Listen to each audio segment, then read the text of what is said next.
conglomerate factor. Okay, everybody had their job. They came in the studio and they all had their inputs and everything. Okay, Dad had 64 sides, 32 records, and 15 hits, and they're all on the website too.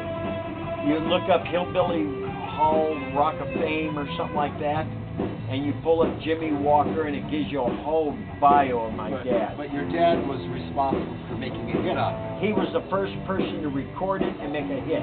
Blue Eyes Crying in the Rain is his. Sioux City. Really? Yes, it is. He wrote that? No. Oh, but You're he not recorded. listening. Yeah. It's the first person. First person to record that song and release it on the market. I didn't realize that song was that old. So Linda Ronstadt is not the one. And Willie Nelson is not the one.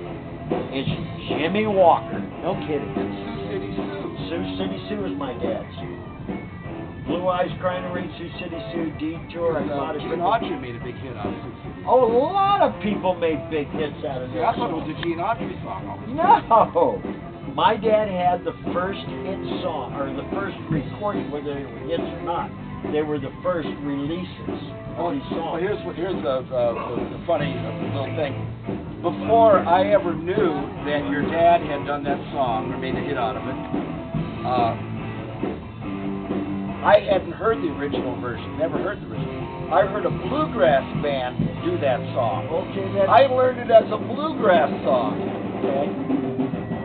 And then so I went in reverse. Then I found out it was a country song your dad had done. And it was a honky tonk, not country. Yeah, I'll take it back. It's a honky tonk. Come on, baby. So now my dad has made he was the Hillbilly Hall of Fame, okay. And there's a big thing about Jimmy Walker in the big bio, and down there at the bottom, son of Jimmy Walker, Eddie Walker, Soundpad Music. And he actually gave me, I'm in the Hillbilly Hall of Fame. The only reason I'm in it is because of my dad. It's not because of me. Yeah, that's all right. Take a plug wherever you can get it. Yeah, take the shot, man. Actually, Dana, that song was on a Bill Keith album with Byron Berline and some other guys playing. Blue Eyes Crying in the Rain. Detour.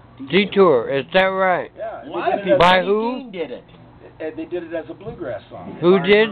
It's Eddie's dad's. I know, song. but who did it? It was Bill Keith. Oh, okay. A banjo player. And Byron Berline. Byron Berline and Fiddle. whoever else he had on his session when he did the album. Who knows who Roy Acuff is? I know. Yeah. Okay. He has always been the quote-unquote the MC of the Grand Ole Opera. There on off of Capitol and downtown there at the, what's the name of that? The Ryman's Auditorium. Yeah, okay. In 1945, my dad had Detour. 46, he was considered a star. And Roy Acuff decided to run for politics. I thought it was the governor or the mayor or something, but he also had a company called Acuff and Rose. Oh, yeah. He had lots of businesses. So Roy Acuff decided he's so big and so popular now, he's going to run for politics.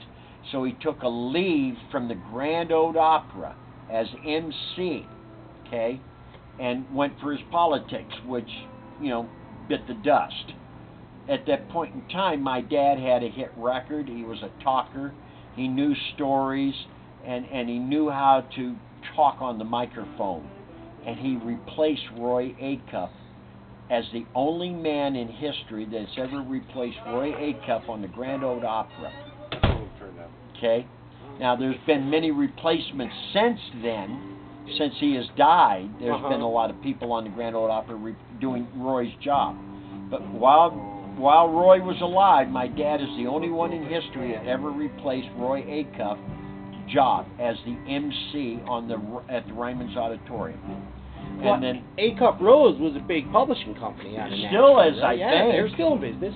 Sure, we do Acuff Rose stuff all the time. Okay. Well, and Roy decided since he bit the dust, in politics, he wanted his We job want it back.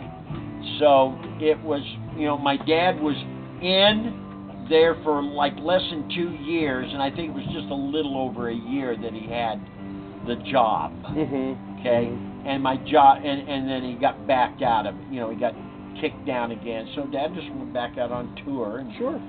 started selling more songs. So there, and it's all it's in the websites and the history books and all that stuff. I know.